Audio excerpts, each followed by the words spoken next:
I noticed yesterday on the newsagent, you were saying how when you saw the Mandelson interview yesterday, it made you shudder with the memories of your interview with Prince Andrew. Talk me through that. It was really striking. Such different men and such different communicators, and obviously very different allegations at the base of that. The financial ones facing Mandelson, the sexual ones facing Prince Andrew. But it all came down to the same question of judgment. And I was listening to Peter Mandelson answering questions from Harry Cole and thinking you could almost have spliced in the questions that I was asking Prince Andrew, because time and again, what he had to explain was why he had felt it was okay to carry on a friendship with a convicted paedophile. When I was asking Prince Andrew, the question was, why did you go to his townhouse? Why did you stay with him once you knew he was a convicted paedophile? And Prince Andrew gave me that really odd, memorable phrase. I thought it was the honourable thing to do. You know, a lot of people sort of caught their breath when they heard that. Why do you have to be honourable to a convicted paedophile? But in Andrew's terms, you know, you don't do that in a letter, you don't do that on the phone, you go to New York and stay. Now, whether that was the truth or not, people can make up their minds. But when Peter Mandelson was doing it, he couldn't really explain why he had felt it was okay, after he knew about Epstein's conviction, to not only go and stay, but actually to be living in the Manhattan townhouse. They called it the 71st, 71st Street. He was staying in that townhouse, from what we understand from subsequent emails, from reporting in the Telegraph and from NPR, when Epstein was in prison. He was dealing with a man who was in prison, trying to do a £1 billion deal. And as we now know from those subsequent emails, he was encouraging Epstein to fight against his own conviction. In other words, you had a member of the British government in the House of Lords calling for the early release from jail of a paedophile. And that, to me, really kind of ties those two interviews, those two stories together, because it's about your judgment. And it begs the question, and I may be naive about how much people want the jobs that they end up getting in politics, but it begs the question, why he didn't say to Keir Starmer, and we'll come on to his judgment in a minute, but why he didn't say to Keir Starmer, look, the truth is, when it comes to Epstein, I may be a Prince Andrew waiting to happen. Don't give me the job. Because he wanted the job. I mean, it's the best. It is Simple literally the best job. You know, I don't know if you know the embassy in the US. It is the most incredible place to be able to call your residence. You know, I've been lucky enough to do a few interviews there over the years, and I've gone to sort of events there, and you are at the centre of power. You know, and the one thing I think we all understand about Lord Mandelson is he loves being at the centre of power. Yes. And you have, you know, you have daily trips to the White House. You are our man at the centre of, you know, the power of the world, right? So are you going to take the risk and say, it'll be fine, you know, I'm a good communicator, I can get myself out of political tangles, I've done it before, you know, arguably not that well. And I guess he thought, you know, maybe it's true for all of us. You think you're going to get away with it, don't you? The other question is, why give him the job in the first place from Keir Starmer's perspective?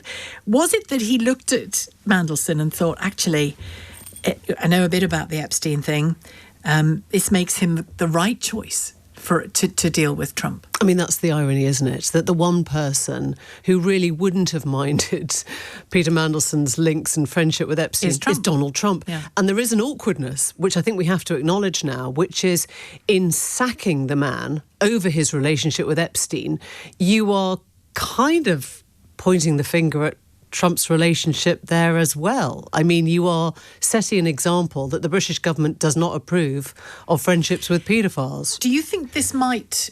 I mean, you know, Keir Starmer has been deemed to have handled Trump very well so far. Do you think this might cause a bit of an imbalance there? No, because I think Trump has refused to acknowledge many of the things. So he's said he was friends with Epstein in the past, fine. But if you take us to the birthday book, you know, this Epstein birthday book, the really grim, dark, sort of pedo-adjacent drawings and the effusiveness of Mandelson's messages. Well, all those messages. Yeah. I mean, there were lots of people in that book. There were 150 people in that book.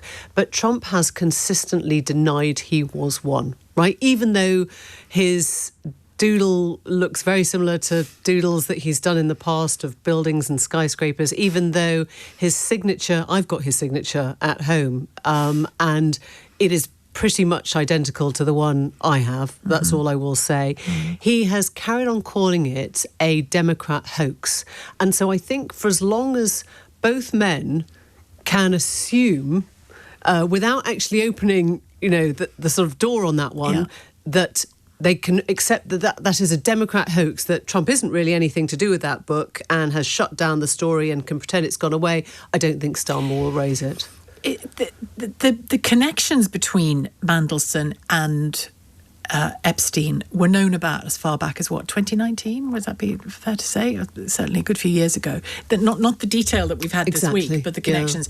Yeah. You've been attacked a bit, haven't you, for a photograph of you and Mandelson, not Epstein, Mandelson. Talk me through that. What's?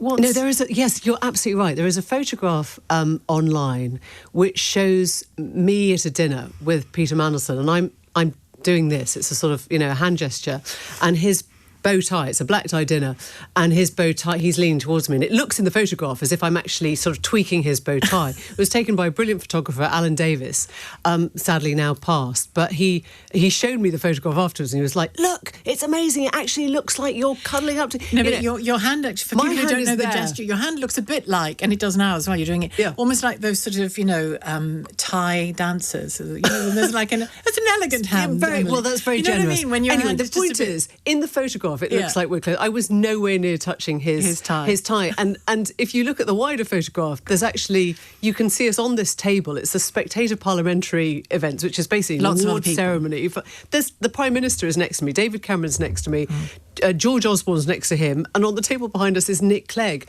So the idea that this was some sort of like tete-a-tete that I was having with Peter Mandelson in a quiet brasserie in Soho is hilarious, because it was a seating plan organised around a table. But did people come at you because of that? Oh, yeah. I mean, people, people would come at you if they thought there was something going on. There was nothing going on between me and Peter Mandelson. I can absolutely assure people. But I think it sort of speaks to, the sort of... I suppose it speaks to the level of real kind of unease, which is... that there was this sort of, the stitch up between who knew what. And the by association stuff. I mean, what I would say is we had seen pictures of Peter Mandelson with Epstein, and whenever we had gone, the media as a whole, had gone near asking questions. I mean, Peter Mandelson was asked this by the Financial Times just before he took up the job, and his answer was, and I won't say it on the radio, but it was, F off, right? It was a very clear, don't ask about that, it's an obsession of yours. And so I think that the door he knew what he'd written. Right, he knew his emails, I think didn't he? Exactly. I think he was very keen to portray the media as obsessive about something that he probably knew could cost him his job. Yeah, which is what Trump's doing. Yeah, isn't it? And let's talk about Starmer for a minute before we go. What do they say? To lose one. What's that expression? Carelessness. Yeah. He, Angela Rayner full support, then she's gone. Him full support. Mandelson full support, then he's gone. Is this going to come back and bite him more seriously than it has so far, Starmer? I think there was an efficiency, a brutality actually, with the speed at which things happened this morning. Right. I mean, I was told that late last night that there was pretty much nobody in the Parliamentary Labour Party that was supportive of Mandelson staying in the job.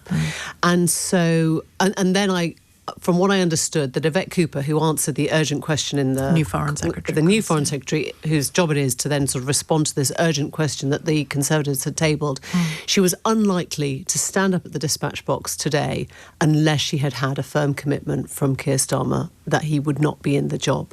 So I think Starmer acted pretty swiftly after those emails emerged, showing or suggesting that he had tried to get Epstein's early release from prison. And looking at the whole span, well, I say the whole span of his career, starting with how he got New Labour, helped to get New Labour into shape, into power. What is it about him that so many people in politics are kind of enthralled to, do you think? Peter Mandelson? Yeah, sorry. I think he was a very good strategist with Tony Blair, and maybe there is an argument that the people who understand the dark arts of politics shouldn't necessarily be in the front line of it. You know, maybe he sort of, you know, knew how things were done and was very good at sort of, you know, getting others elected. But it's the third time now. I'm pretty sure we have not seen any other member of the cabinet lose their job three times, you know, in the space of 4 decades, and pretty much over the same thing. I mean, we should say over the Hinduja scandal, he emerged, actually, he lost his job but was then found not guilty of wrongdoing. So I don't know if he feels that was pretty unfair. But each time it has been questions of associations with hugely wealthy people. Yeah. So, I mean, this, again, Greed. It goes back to the attraction, certainly, of power, maybe, yeah. Did the fact that Angela Rayner left make this inevitable as well, that he couldn't be seen to be giving Peter Mandelson space that he didn't give Angela Rayner? I think so. Don't you? Yeah. I mean, I think there was a lot of, within the party, a lot of sympathy for a woman who, you know, had this extraordinary backstory, who had made a mistake. I mean, nobody was actually accusing her of tax fraud. They said it was silly, it was negligent, it was careless, and she was the housing minister, so it didn't speak well to her brief. And I think that was understandable, you know, within those remits. But nobody thought she was sort of malicious about what she'd done. So the idea that you would fire your deputy, you know, a woman who had been right in the public eye, sort of facing a lot of, you know, grief over stuff that she hadn't done wrong either before this happened, you know, whether it was like a vape on a beach, you know, or a G&T at a party, whatever. She'd gone, and suddenly you had the sort of highfalutin diplomat, the bloke, staying in his job. I think that would have been really unpalatable, really uncomfortable for Starmer, yeah.